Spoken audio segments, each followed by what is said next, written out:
বরাক দর্পণ studio. নমস্কার, news Barak দর্পণ studio থেকে সবাইকে আবার শুভেচ্ছা। আজকে গুরুত্বপূর্ণ কয়েকটি খবরের সংক্ষিপ্ত হেডলাইন। অসম মন্ত্রিসভার একাধিক গুরুত্বপূর্ণ সিদ্ধান্ত। ধুবড়ীতে বিপুল পরিমাণ মাদকসহ গ্রেপ্তার 2। নীরব মোদী মামলায় সিবিআই এর বড় স্বীকারোক্তি। নেতার সঙ্গে সম্পর্কের জেরে হামলা, আইসিইউতে ব্লগার তরুণী। র্যাগিংয়ের জেরে পড়াশোনা ছাড়তে বাধ্য ছাত্র। 2,42,000 টাকা ফেরতের নির্দেশ আদালতের। ভারতীয় জাহাজে হামলা, মুখোমুখি আমেরিকা ইরান। বিশ্বকাপের আগে ইংল্যান্ড শিবিরে চুরি, জার্সি, বুট ও বল উধাও। জোড়হাটে ভয়াবহ বিমান দুর্ঘটনা, নিহত 5 বায়ুসেনা সদস্য। বিস্তারিত প্রতিবেদনে। আজ জনতা ভবনে অনুষ্ঠিত হেমন্ত বিশ্ব শর্মা সরকারের তৃতীয় মন্ত্রিসভা বৈঠকে বেশ কয়েকটি গুরুত্বপূর্ণ সিদ্ধান্ত নেওয়া হয়েছে। আগামী 6 জুলাই থেকে অসম বিধানসভার বাজেট অধিবেশন শুরু হবে, যা 21 দিনেরও বেশি সময় চলবে। 1 জুলাই থেকে ভিবিজি রামজি প্রকল্প চালু হবে। প্রতিটি পঞ্চায়েত 1 কোটি টাকা পাবে এবং গ্রামীণ শ্রমিকদের জন্য নিশ্চিত কর্মসংস্থানের সময়সীমা 90 দিন থেকে বাড়িয়ে 125 দিন করা হয়েছে। 18 বছরের বেশি বয়সীদের নতুন আধার কার্ড ইস্যুতে কড়াকড়ি আনা হয়েছে। বিশেষ অনুমতি ছাড়া আধার দেওয়া হবে না। অবৈধ অনুপ্রবেশকারীদের যাহাতে আধার না পায় সেই লক্ষ্যেই এই সিদ্ধান্ত। গৌহাটি স্যাটেলাইট সিটি অথরিটি গঠনের সিদ্ধান্ত নেওয়া হয়েছে। বিমানবন্দরের আশেপাশে নতুন স্যাটেলাইট শহর গড়ে তোলা হবে। মুখ্যমন্ত্রী জানান, এসব সিদ্ধান্ত রাজ্যের উন্নয়ন, গ্রামীণ অর্থনীতি শক্তিশালীকরণ এবং প্রশাসনিক স্বচ্ছতা নিশ্চিত করতে সহায়ক হবে। ধুবড়ী পুলিশ মাদক বিরোধী অভিযানে একটি মুদি দোকান ও বাড়িতে তল্লাশি চালিয়ে বিপুল পরিমাণ নিষিদ্ধ মাদক উদ্ধার করেছে। এ ঘটনায় ফাতেজুল হোসেন ও শাহিন খান নামে 2 জনকে গ্রেপ্তার করা হয়েছে। অভিযানে একটি এয়ারগান, 2টি মোবাইল ফোন এবং নগদ অর্থ জব্দ করা হয়। পুলিশ জানিয়েছে অভিযুক্তদের জিজ্ঞাসাবাদ চলছে এবং তদন্ত অব্যাহত রয়েছে। এদিকে মাদক কারবারিদের বিরুদ্ধে তথ্য দেওয়ার অভিযোগে তালেব আলী নামে এক গ্রামরক্ষী বাহিনীর কর্মীকে হামলার শিকার হতে হয়েছে বলে অভিযোগ উঠেছে। ঘটনাকে ঘিরে এলাকা জুড়ে চাঞ্চল্যের সৃষ্টি হয়েছে। সিবিআই জানিয়েছে 321.88 কোটি টাকার পিএনবি ঋণ জালিয়াতি মামলায় দীর্ঘ তদন্তের পর কোনো সরকারি কর্মকর্তা বা ব্যাংক আধিকারিকের বিরুদ্ধে দুর্নীতির প্রমাণ পাওয়া যায়নি।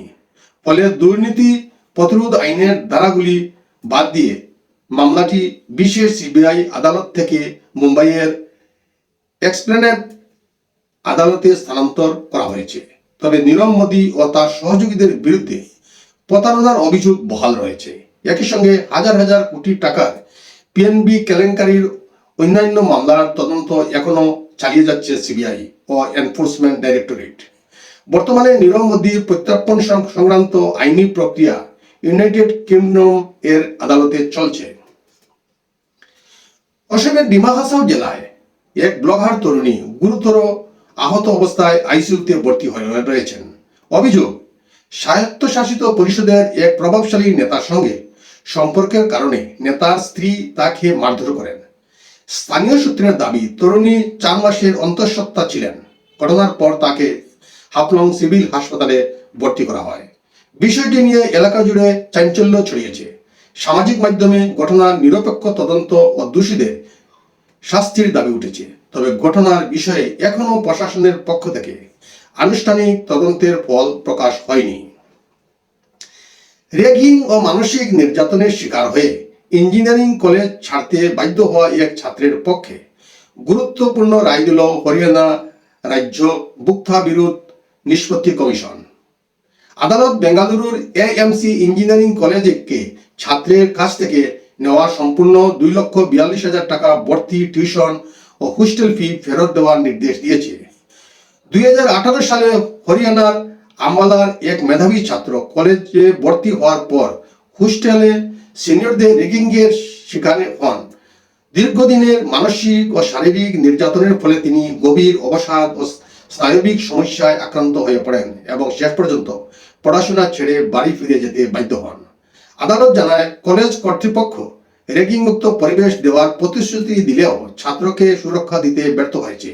তাই কলেজের আপিল খারিজ করে ছাত্রের সম্পূর্ণ ফি ফেরতের নির্দেশ বহাল রাখা হয়।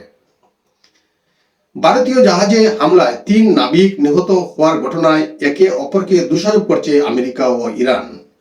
মার্কিন প্রেসিডেন্ট ডোনাল্ড ট্রাম্প দাবি করছেন হামলার পেছনে ইরানের হাত রয়েছে, তবে ইরান সেই অভিযোগ অস্বীকার করে পাল্টা আমেরিকাকেই দায়ী করেছে। হামলার প্রকৃত দায় কার তা এখনো স্পষ্ট নয়। ফিফা বিশ্বকাপ শুরুর আগেই চুরির ধাক্কা খেল ইংল্যান্ড ফুটবল দল। যুক্তরাষ্ট্রে দলের সরঞ্জামবাহী কন্টেইনার থেকে ট্রেনিং কিট, বিশেষ বুট ও ম্যাচের বল চুরি হয়েছে। ঘটনায় 2 সন্দেহভাজনকে আটক করেছে পুলিশ। বিশ্বকাপে প্রথম ম্যাচের আগে খেলোয়াড়দের বিশেষ বুটের অভাব দলের জন্য বড় চ্যালেঞ্জ হয়ে দাঁড়িয়েছে। অসমের যোরহাটের রবিয়া বায়ুসেনা ঘাঁটিতে অবতরণের সময় ভারতীয় বায়ুসেনার একটি AN-32 পরিবহন বিমান দুর্ঘটনার কবলে পড়ে। আজ সকালে রানওয়েতে নামার সময় বিমানটি নিয়ন্ত্রণ হারিয়ে 2 টুকরো হয়ে যায় এবং তাতে আগুন ধরে যায়। এই দুর্ঘটনায় 5 জন বায়ুসেনা সদস্য নিহত হয়েছেন। নিহতদের মধ্যে রয়েছেন squadron leader Prashant Singh, flight lieutenant Shubham Kumar, sergeant Jitendra Sharma, Agniveer Vayu Khemaram কুমাওয়াত এবং দানিশ আলম। প্রাথমিকভাবে ধারণা করা হচ্ছে অবতরণের সময় বিমানের চাকা ফেটে যাওয়ায় এই দুর্ঘটনা ঘটে। ঘটনার তদন্ত শুরু হয়েছে।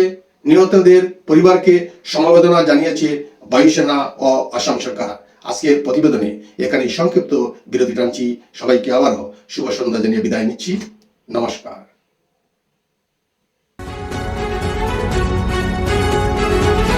न्यूज़ बौरा दर्पण स्टूडियो।